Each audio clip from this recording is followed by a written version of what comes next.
warahmatullahi wabarakatuh, Ibu Umi. Waalaikumsalam warahmatullahi Jadi selamat siang Ibu.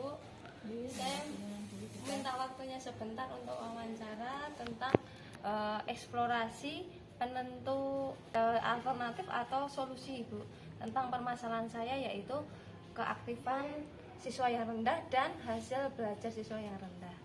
Gitu. Langsung pertanyaan saja ya Ibu. Yang pertama itu apa solusi Ibu saat peserta didik itu masih kurang aktif dalam pembelajaran? Oke, saya jawab Bu Adita. Solusi untuk peserta didik yang tidak aktif di dalam pembelajaran. Yang namanya penyebab pembelajaran itu kan dua arah. Artinya dari pihak guru sendiri, dari siswa juga ada.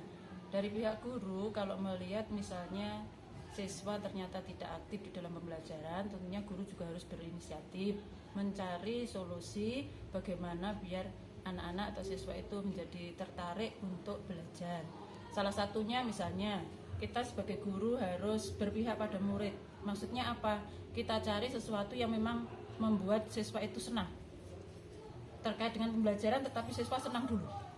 Kemudian yang kedua, mandiri. Mandiri baik dari guru maupun dari siswanya. Dari guru juga harus belajar mengikuti perkembangan zaman. Artinya pada saat misalnya guru mengajar 10 tahun yang lalu tidak bisa diterapkan sekarang karena memang berbeda, harus sesuai dengan perkembangan zaman. Kemudian mandiri untuk siswa juga. Jadi siswa tetap harus diarahkan, tetap harus dibimbing untuk mencapai tujuan. Kemudian yang berikutnya kita harus menerapkan kolaborasi.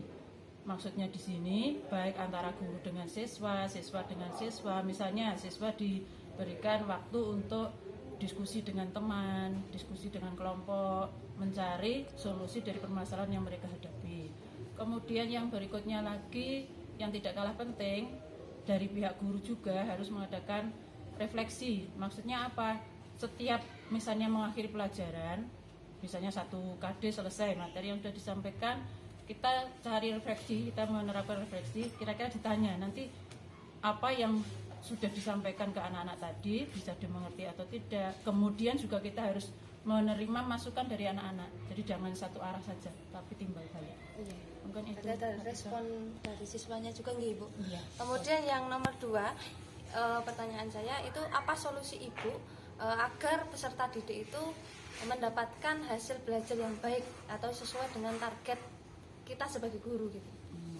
Tentunya memang setiap siswa itu kan punya kelebihan dan kekurangan masing-masing. Yang jelas kalau tadi misalnya dari awal kita sudah misalnya tadi berpihak pada murid dan sebagainya, siswa senang untuk mengikuti pelajaran, pada saatnya nanti seharusnya sesuai yang kita harapkan. Jadi target yang kita harapkan, misalnya siswa kalau target misalnya dilihat dari pengetahuan, siswa bisa mengetahui atau bisa mampu. Siswa mampu untuk mempelajari apa yang kita berikan tadi. Kalaupun misalnya masih ada siswa-siswa yang memang kurang, tentunya kita sebagai guru juga harus punya pendekatan, misalnya dengan adanya memberikan pengayaan dan sebagainya. Pertanyaan terakhir Ibu, untuk menurut Ibu itu metode apa yang kiranya bisa menyelesaikan permasalahan yang tadi, yaitu keaktifan siswa yang rendah dan hasil belajar siswa yang rendah itu tadi? Menggunakan metode apa, pembelajaran apa?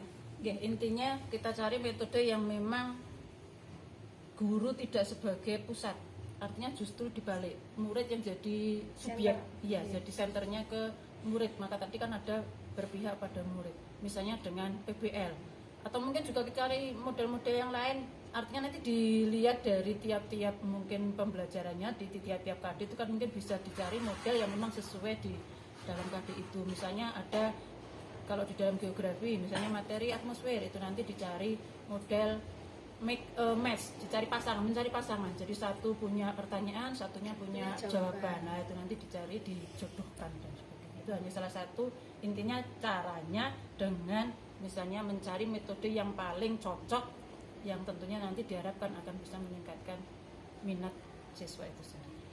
Terima kasih Ibu atas waktunya. Sekian dari saya. Mohon maaf apabila ada kekurangan dari saya. Yeah. Assalamualaikum.